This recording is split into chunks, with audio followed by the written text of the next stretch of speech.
Today, we are going to get into something that, let's be honest, we all do. We're going to tackle a really strange paradox about our daily lives. Why on earth do we lie, even when there's absolutely nothing to gain from it? I mean, really think about it for a second. That time you told a friend you'd definitely seen that classic movie when you hadn't, or when you exaggerated a story about your weekend just to make it sound a little more exciting. You didn't have to do it. It probably didn't get you anything. So why? Well, it turns out that digging into this weird little habit opens up this fascinating window into our own psychology, our deep evolutionary past, and yeah, even the unwritten rules of our society. So let's peel back the layers on this very, very human impulse. Okay, first things first, we need to really understand what we're dealing with here. It's a behavior that's so common, it's basically a paradox, the pointless lie. So here's the official definition. It's a deliberate falsehood, right? But it's one that gives the liar no obvious advantage. And sometimes it can even blow up in your face. We're not talking about lying to get out of trouble or to get a job. This is about those small, almost random deceptions that we sprinkle throughout our days. And these unnecessary lies, they can pop up just about anywhere on the deception spectrum. It might be a tiny white lie to smooth things over, or maybe an exaggeration to spice up a story. It could even be a straight-up falsehood that you tell for no reason you can even put your finger on. So, where do these lies even come from? To figure that out, our first clue is to look inside our own minds. What is actually going on up there when we choose to say something that isn't true? Okay, so here's where it gets really weird. Lying is actually hard work for your brain. Seriously, telling the truth? That's just simple recall. It's easy, low effort. But to tell a lie, your brain has to do two things at once. First, it has to stop itself from telling the truth, and then it has to invent a whole new story. That is a huge amount of work for your brain, which of course just makes our big question even more confusing. Why do we bother? Well, the answer seems to be that even these pointless lies come with these hidden internal rewards. They can give us this little jolt of feeling in control of a conversation, or they can relieve just a flicker of anxiety we might have about being judged. And believe it or not, for some people, it's a little mental workout. And if we do it enough, it just becomes a habit, a go-to response our brain picks without us even realizing it. And the part of your brain that's doing all this heavy lifting, that's the prefrontal cortex. It's like the CEO of your brain. And it is working overtime, juggling the truth, the lie, and what you're trying to achieve socially, all in a fraction of a second.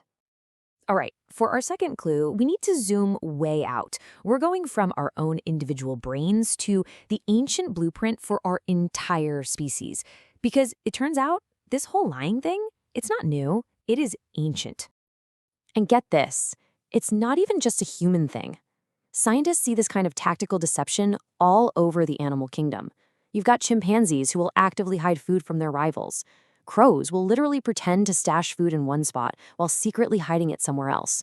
Deception, it seems, is a fundamental tool for survival. This brings us to this really cool idea called the social intelligence hypothesis. Basically, the theory is that as our ancestors' social circles got bigger and more complicated, the ability to manage information, and sometimes to manipulate it, became a super powerful tool. It was used for survival, for building alliances, and for climbing that tricky social ladder. So, this leads to a pretty wild conclusion. Our brains might actually be wired for deception because a long time ago, it gave us a real advantage. The little, pointless lies we tell today could just be an evolutionary echo, a feature, not a bug, that was once critical and now just kind of misfires in our modern world. Okay, for our final clue, let's look at the world right around us. Our ancient, evolved brain is living in a modern society, and this society has its own set of very powerful, unwritten rules about truth and lies. What one person considers an okay lie really changes depending on where you are in the world. In some more collectivist cultures, a small lie that keeps everyone happy and maintains group harmony might actually be seen as a good thing.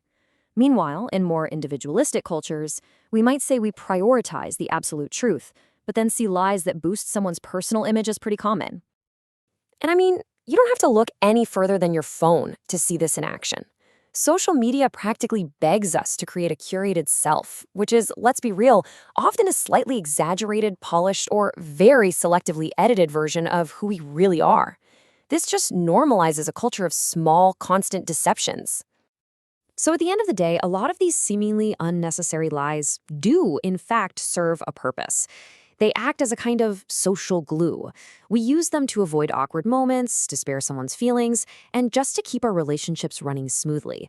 They're not always malicious. A lot of the time, they're just practical. So, we've collected all the clues, we've looked at psychology, evolution, and society. Now it's time for the verdict.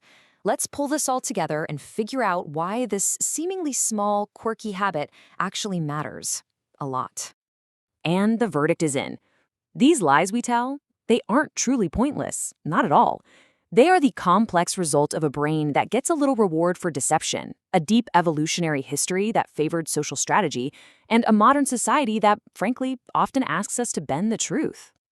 But this brings us to a really important warning, something researchers call ethical slippage.